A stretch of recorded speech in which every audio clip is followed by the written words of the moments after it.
اعوذ باللہ من الشیطان الرجیم بسم اللہ الرحمن الرحیم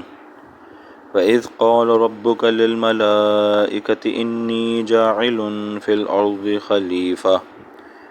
قَالُوا أَتَجْعَلُ فِيهَا مَن يُفْسِدُ فِيهَا وَيَسْفِكُ الدِّمَاءَ وَنَحْنُ نُسَبِّحُ بِحَمْدِكَ وَنُقَدِّسُ لَكَ قال إني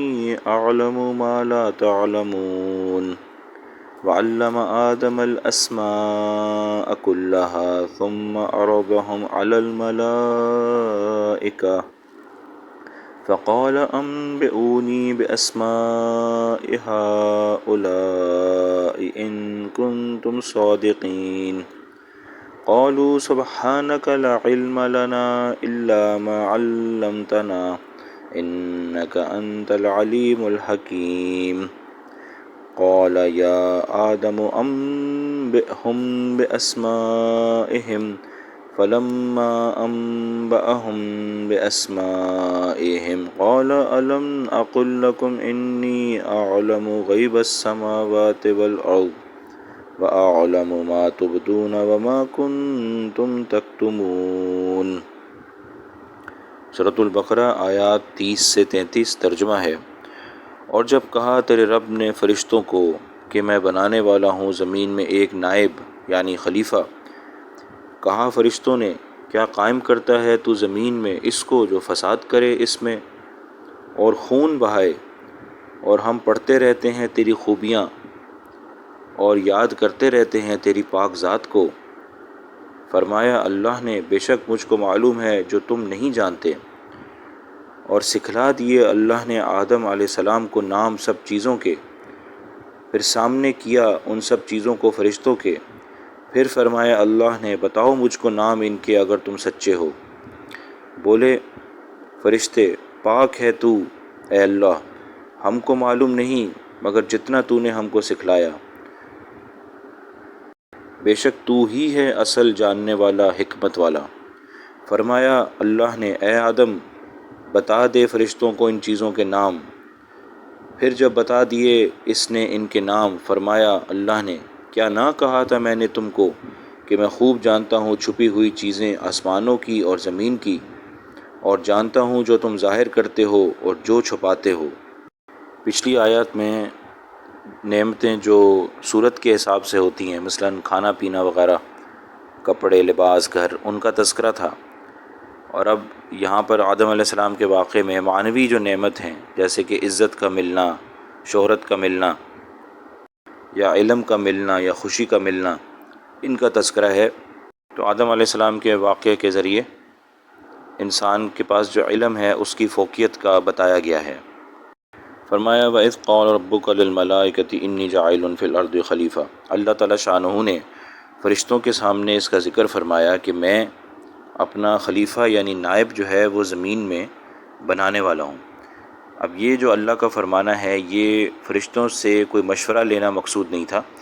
کیونکہ مشورہ تو وہاں پر لیا جاتا ہے جہاں پر فیصلہ کرنے والے کو خود سارے پہلو واضح نہ ہوں۔ تو اللہ تعالیٰ شانہ تو ہر علیم ہیں، ہر طرح سے ہر علم جاننے والے ہیں، ان کو مشاورت کی قطعاً ضرورت نہیں ہے۔ تو یہ اللہ تعالیٰ شانہ نے جو تذکرہ فرمایا وہ مشورے کی تعلیم کا تھا کہ بعض اوقات مخلوقات کو ایک دوسرے سے مشورہ کرنا چاہیے تاکہ فیصلہ کرنا آسان ہو۔ تو یہ انسانوں کے لیے بھی اور غالباً فرشتوں کے لیے بھی اس میں مشورے کی تعلیم ہے۔ دوسری وجہ یہ تھی کہ فرشتے اس بات کو تصور کرتے تھے کہ ہم سے زیادہ علم والی اور ہم سے زیادہ تقوی والی، ہم سے زیادہ بہتر کوئی مخلوق اب اللہ تعالیٰ پیدا نہیں فرمائیں گے۔ یہ ان کا گمان تھا، کیونکہ فرشتوں کے اندر معصیت کا مادہ ہوتا ہی نہیں ہے، تو ان کے ذہن میں یہ بات تھی کہ ہم سے بہتر اب کوئی مخلوق شاید نہیں ہو سکتی۔ تو یہ جو اللہ نے فرمایا ہے کہ انی جاعل فی الارض خلیفہ، تو یہ اس بات کا اشارہ تھا کہ اب ایسی مخلوق اب میں پیدا کرنے والا ہوں۔ تو فرشتوں نے عرض کی قالوا اتجعل فیہا من یفسد فیہا ویسفک الدماء، کہ اب آپ ایسی مخلوق کو خلیفہ بنانا چاہ رہے ہیں جو کہ زمین میں جا کے فساد کرے گی، کیونکہ کچھ روایات کے مطابق زمین میں انسانوں سے پہلے جنات رہتے تھے،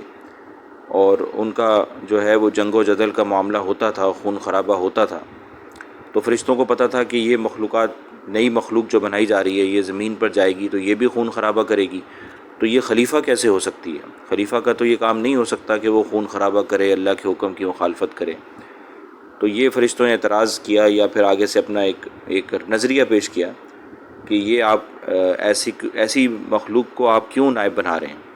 یہ نعوذ باللہ اللہ تعالیٰ پر کوئی اعتراض نہیں ہے، بلکہ اپنی رائے پیش کرنا ہے اور اللہ کا انسان کو خلیفہ بنانے کا مقصد جاننے کے لیے ایک سوال پوچھنا ہے۔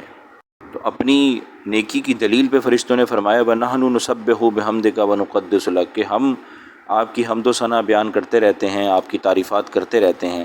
ہم آپ کو یاد کرتے رہتے ہیں اور آپ کی پاکی ہم بیان کرتے رہتے ہیں، تو آپ کو اب ایسا نائب بنانے کی کیوں ضرورت ہے جو خون خرابہ کرے؟ تو اللہ نے جواب میں فرمایا انی اعلم ما لا تعلمون، کہ اب خلافت کے لیے کس کو مخلوق بنانا ہے یا کس کو خلافت دینی ہے یہ میں بہتر جانتا ہوں، اور تم نہیں جانتے کہ خلافت کی کیا ذمہ داریاں ہوتی ہیں، خلافت کس طرح دینی ہے، خلافت کس طرح پوری کرائی جائے، تو یہ سب چیزیں آپ کو معلوم نہیں ہیں، میں آپ سے بہتر جانتا ہوں۔ تو پہلا تو اجمالی طور پہ جواب یہ تھا۔ پھر اللہ تعالیٰ شانہ نے اظہار انسان کی فوقیت کا اس کے علم کے ذریعے کیا کہ آدم علیہ السلام کو اللہ تعالیٰ شانہ نے کائنات کی تمام چیزوں کا علم سکھا دیا، اور انسان کی تخلیق اس علم کو جذب کر لیتی ہے، جیسے عام طور پہ انسان علم حاصل کرتے ہیں، لیکن فرشتوں کو اس علم کی کوئی ضرورت نہیں ہے، جو کام انہوں نے کرنے ہیں اس میں ان کو اس علم کی ضرورت نہیں ہے، تو ان کے لیے ایسے علم کو جذب کرنا اور یاد رکھنا یہ بھی مشکل کام ہے یا پھر محال ہے، واللہ عالم۔ مثال کے طور کے اوپر بھوک میں کھانا کھانا، پیاس میں پانی پینا، اور پھر جو نفسانی جذبات ہیں، خواہشات ہیں، ان کی جو تاثرات ہیں، کیفیات ہیں، وہ فرشتے اس سے استغنا ہیں۔ تو ان سب چیزوں کے نام اللہ تعالیٰ شانہ نے عمومی طور پر ذکر فرمائے، یا جس طرح سے بھی بتائے آدم علیہ السلام کو، اور فرشتے بھی وہاں موجود تھے، لیکن آدم علیہ السلام کی طبیعت کے مطابق انہوں نے اس کو سیکھ لیا، اور فرشتوں کو اس کی ضرورت نہیں تھی تو انہوں نے اس کو سیکھا نہیں۔ تو اللہ فرما رہے وَعَلَّمَ آدم الاسماء کلھا، ہر چیز کے نام آدم علیہ السلام کو سکھا دیے۔ ثم عرضهم علی الملائکہ، پھر وہ چیزیں فرشتوں کے سامنے جو ہے وہ پیش کی گئیں۔ اس میں ایک نقطہ یہ ہے کہ اگر خلیفہ جو ہے اس کے لیے پہلے علم ہونا ضروری ہے، کوئی بھی شخص کسی اگر حکومت پہ یا کسی عہدے پر فائز ہوتا ہے تو اس کا علم پہلے ضروری ہے کہ اس عہدے پر نوکری جو ہے کس طریقے سے کی جائے، کام کس طرح کیا جائے۔ تو اس واقعے میں اس طرف بھی اشارہ ہے کہ بغیر علم کے، بغیر ٹریننگ کے کوئی کام نہ شروع کیا جائے۔ پھر اللہ نے فرمایا قالوا سبحانک فقال انبئونی باسماء هؤلاء ان کنتم صادقین۔ اب اللہ نے فرمایا کہ اگر تم سچے ہو اپنی بات میں، یعنی تم یہ گمان کرتے ہو کہ تم لوگوں سے بہتر اور زیادہ علم والی کوئی مخلوق نہیں ہو سکتی ہے، تو اب مجھے ان چیزوں کے نام بتاؤ جو تمہارے سامنے موجود ہیں۔ تو فرشتے کہنے لگے قالوا سبحانک لا علم لنا الا ما علمتنا، کہ یا اللہ تو جانتا ہے اس بات کو کہ تو پاک ہے، اور یہ کہ ہمارے پاس اس چیز کا علم نہیں ہے جو کہ تو نے ہمیں سکھایا نہیں ہے۔ تو انہوں نے اپنا عذر پیش کر دیا کہ ہم تو ان چیزوں کے نام نہیں جانتے۔ انک انت العلیم الحکیم، آپ ہی جو ہیں وہ بہتر سب کچھ جاننے والے ہیں، اور آپ حکمت والی ذات ہیں، آپ ہر چیز کی حکمت آپ کو معلوم ہے، ہمیں ان چیزوں کے نام نہیں آتے۔ پھر اللہ نے آدم علیہ السلام کو فرمایا قال یا آدم انبئہم باسمائہم، اب حکم کیا کہ بھئی آپ جو ہے وہ نام بتائیے۔ فلما انبأہم باسمائہم، تو جب انہوں نے آدم علیہ السلام نے وہ سب چیزوں کے نام بتا دیے تو اللہ نے یہ فرمایا کہ الم اقل لکم انی اعلم، کیا میں نے آپ سے یہ کہا نہیں تھا کہ میں بہتر جانتا ہوں آسمانوں اور زمینوں کی جو چھپی ہوئی باتیں ہیں ان کو میں بہتر جانتا ہوں۔ وَأَعْلَمُ مَا تُبْدُونَ وَمَا كُنْتُمْ تَكْتُمُونَ، اور میں بہتر جانتا ہوں جو کچھ تم یعنی تبدون ظاہر کرتے ہو اور جو کچھ تم چھپاتے ہو۔ اس میں ایک بات یہ ہے کہ فرشتوں کو اس بات کی کیسے خبر ہوئی کہ انسان خون ریزی کرے گا؟ تو ایک تو روایت میں یہ ہے کہ فرشتوں نے اللہ تعالیٰ سے خود ہی پوچھ لیا کہ یہ جو انسان ہے اس کے کیا حالات ہوں گے، کیا احوال ہوں گے، تو یہ چیز ان کو اس سے ان کو پتہ چل گیا۔ دوسرا جیسے جنات والی روایت بھی ہے کہ جنات نے خون ریزی کی تو ان کے ذہن میں تھا کہ یہاں پر بھی جو ہے انسان بھی خون ریزی کرے گا، تو یہ خلافت کا کیسے مستحق ہے۔ دوسری بات انی اعلم ما لا تعلمون میں، اور بعد میں بھی جو یہ فرمایا کہ انی اعلم غیب السماوات والارض، وہ یہ ہے کہ یہ جو آپ سمجھ رہے ہو کہ یہ جو نائب ہے میرا یہ خون ریزی کرے گا تو یہ خلافت کا کس طریقے سے حقدار ہے، تو یہی چیز تو اس کے حق میں جاتی ہے، کیونکہ خلیفہ کا کام یہ ہوتا ہے کہ بھئی جو چیز اللہ کے حکم کے خلاف ہو رہی ہے تو اس چیز کو ختم کر کے اور اللہ کا حکم نافذ کرے، یعنی جو دین ہے اللہ کا اس کو غلبہ دے، یہ اس کا کام ہوگا۔ تو ظاہر سی بات ہے اس کے لیے تو ضروری ہے کہ بھئی فساد ہوگا تو وہ اس کو جو ہے غلبہ کرے گا، مغلوب کرے گا اور اس کو جو ہے ٹھیک کرے گا، اور اس طرح وہ جنت کا حقدار بنے گا۔ فرشتے وہ مخلوق ہیں جو سراسر نیکی کے ساتھ منسلک ہیں، اور شیطان وہ ہیں جو زیادہ تر برائی سے منسلک ہیں، اور انسان وہ ہے جس نے دونوں راستے جس کو دیے گئے ہیں، چاہے وہ اچھائی کا راستہ اختیار کر لے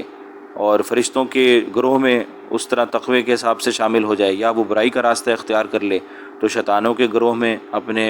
فساد اور جو ہے وہ فسق کی وجہ سے شامل ہو جائے، یا کفر کی وجہ سے شیطانوں کے ساتھ شامل ہو جائے، تو اس طرح سے انسان جو ہے وہ دونوں سے افضل ہے۔ اس سے ایک چیز بھی اخذ ہوتی ہے کہ جو لغت کا آغاز ہے، یعنی چیزوں کے نام جو ہیں اور جو لغت ہے، زبان ہے، وہ اس کو وضع کرنے والے اللہ تعالیٰ شانہ خود ہیں۔ اور آخر میں اللہ نے اپنی حکمتوں کی طرف اشارہ فرمایا اور اپنے علیم ہونے پر کہ میں بہتر جانتا ہوں کس کو خلیفہ بنانا ہے، کس کو خلیفہ نہیں بنانا، اس کی حکمتیں کیا ہیں، اور میرا علم اتنا وسیع ہے کہ مخلوق جو میرے سامنے اپنے علم کا اظہار کر رہی ہے اس کو تو میں پہلے سے جانتا ہی ہوں، اور اگر اس نے کچھ اپنے نفس میں چھپا کر رکھا ہوا ہے تو اس کو بھی میں جانتا ہوں۔ وما کنتم تکتمون، سبحان اللہ، واللہ عالم بالصواب۔